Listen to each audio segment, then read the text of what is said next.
تحقیق کے مطابق مادہ مکڑی بچے دینے کے بعد نر مکڑی یعنی اپنے بچے کے باپ کو قتل کر کے گھر سے باہر پھینک دیتی ہے، پھر جب اولاد بڑی ہو جاتی ہے تو اپنی ماں کو قتل کر کے گھر سے باہر پھینک دیتی ہے۔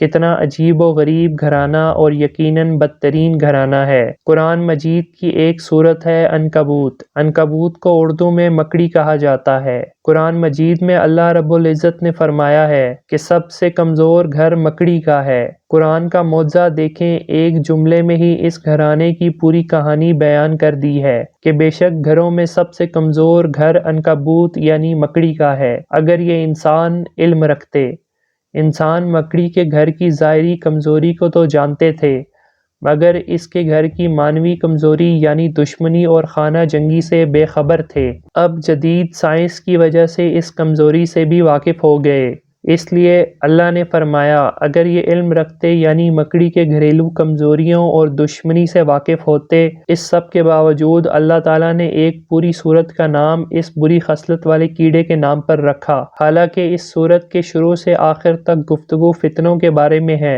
سورت کی ابتدا یوں ہے، کیا لوگ یہ خیال کرتے ہیں کہ وہ اس بات پر چھوٹ جائیں گے کہ انہوں نے کہا کہ ہم نے ایمان لایا ہے اور ان کو آزمایا نہیں جائے گا؟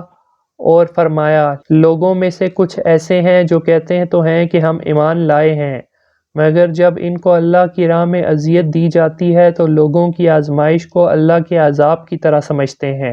ذہن میں یہ سوال پیدا ہو سکتا ہے کہ مکڑی کا فتنوں اور آزمائشوں سے کیا تعلق ہے؟ در حقیقت فتنے، سازشیں اور آزمائشیں بھی مکڑی کی جال کی طرح پیچیدہ ہیں، اور انسان کے لیے ان کے درمیان تمیز کرنا اور ان کو بے نقاب کرنا آسان نہیں ہوتا، مگر اللہ مدد کرے تو یہ کچھ بھی نہیں ہوتے۔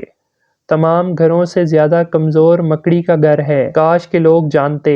یہاں بتایا گیا ہے کہ مکڑی کے گھر کو دیکھ کر جو شخص حقیقت کا سبق پا لے وہی دراصل عالم ہے۔ اس سے معلوم ہوتا ہے کہ خدا کے نزدیک سچے عالم کون ہیں۔ یہ وہ لوگ نہیں جو کتابی بحثوں کے ماہر بنے ہوئے ہوں، بلکہ یہ وہ لوگ ہیں جو خدا کی دنیا میں پھیلی ہوئی قدرتی نشانیوں سے نصیحت کی غذا لے سکیں۔